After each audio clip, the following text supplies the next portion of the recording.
This episode is brought to you by ChatAE. ChatAE is the account planning platform built for strategic sellers. Now, if you're someone who's spent a bunch of time bouncing between different tools just to build out an account plan, and by the time you finish it, it's completely out of date or you've already moved on from that deal, then take a look at what ChatAE has built. It takes everything you normally stitch together across different platforms. That's things like research, stakeholder maps, white space, customer health, and all your CRM data, and it brings it into a living workspace that stays completely current. Think of it as a complete operating system for strategic selling. It's got real-time alerts when org charts shift, instant visibility into risk or expansion signals, and a single hub that helps you sell smarter instead of working harder. I've been using it, and honestly, I wish I'd had this tool years ago. ChatAE turns every rep into a super rep, and you can go check it out for yourself. You can get started today using the link down in the show notes. This is Sales Players, and I'm your host, Jesse Woodbury. I've spent my career selling for early stage companies, and now I'm on a mission to help reps and operators find tips, strategies, and resources for generating more pipeline, closing more deals, and building wealth in tech sales. To learn more, visit salesplayers.co. What's happening, Sales Players? It's Jesse here, and as you know, I've been AWOL for the past month, so I'm here to give you an update and get another episode out there. Just to get you up to speed on what I've been up to for the past month, and transparently, I have been on the hunt for my next opportunity, and I'll get into that a little bit more later. But I also spent 2 weeks traveling Europe, specifically Germany and the Netherlands, which was an amazing trip and a chance to just get outside of my bubble for a little bit and go check out a new place. Had a fantastic time and was able to recharge. And now I'm back and still kind of getting back into my day-to-day routine and getting back into of putting podcast episodes out. It's been really hard to stay consistent for the last couple months on the podcast front, but I'm very excited to share that I've got some guests coming up, some guest interviews coming up here in the next few weeks, and a bunch of great content still ahead here on this channel. If you're not already on my weekly newsletter mail list, be sure to go to salesplayers.co and get started. Be sure to go to salesplayers.co and subscribe every single Sunday morning. You're going to have an email in your inbox from yours truly that walks through a topic related to tech sales careers, performance, tips, tricks, strategies, all the good stuff. Make sure you're subscribed to that weekly newsletter. Putting that together every week has become one of the highlights. So let's get into the topic of today's episode. I wrote down a couple things here just around making the most of your tech selling career. These were some thoughts that I had specifically around the idea that we're very fortunate to be able to work in tech sales. This is the only profession that allows you to basically double your income every single year if you can produce results. And it comes down to building a key set of skills, building a network, and a few other things that I wrote down here that I want to get into in more detail.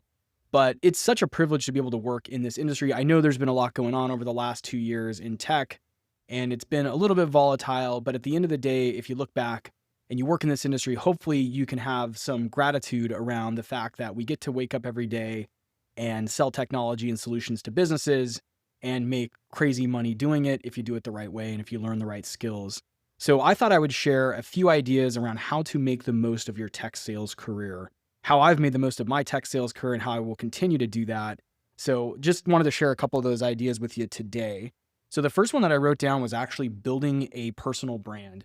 This is something I've talked about a lot recently. I've been pretty introspective about the journey that I've had on the podcasting front, but most don't know that I started posting on LinkedIn and doing some personal branding activities long before I started this show. And by the way, personal branding doesn't have to be on a public social media channel. It can be an internal thing, especially if you work at a large company. Having an internal personal brand that says, I'm the person that gets things done here within the organization. I'm the person to go to for this or that. That's also part of building a personal brand. And that's something that you can start doing today. And you've probably already started doing that in some way. So build yourself a brand, a personal brand of being reliable, being intellectually curious, being passionate, being someone who is easy to reach and responsive. All of those things are really good things, and they're going to do wonders for your tech selling career. The next thing I put down was focus on building the skills. And you probably already know what those skills are in your industry, in your specific company, but focus on building the most important skills that are going to help you hit your targets and make the money that you want to make. in my mind, some of those really important skills are things like discovery, qualification. Of course, negotiation is a big one for me. I'm a big fan of learning how to negotiate.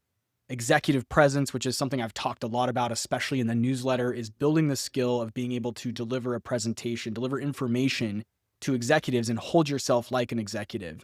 So executive presence, presentation skills, creative skills, being able to create assets and documents and put those in front of your customers and your prospects that's going to then enable them to go and sell internally. That is how big deals get done, is through that internal selling, as well as, customer enablement, if you will, building assets that are going to help you do that. So those are all skills that I would highly recommend investing in. And if you're looking for some other complementary skills, go and learn a little bit more about online marketing, learn about lead generation and demand generation and those sorts of things. I also think it's really important to learn tech skills. So if you sell tech, you should probably learn a little bit about software development methodologies and how tech gets built. So those are a few ideas for different skills that you can go and invest in. Project management's another one that comes to mind. The list goes on and on and on. If you need some ideas, be sure to hit me up. I'm happy to share what I think are the most valuable skills that ultimately lead to those commission checks and those W-2s that you can get excited about.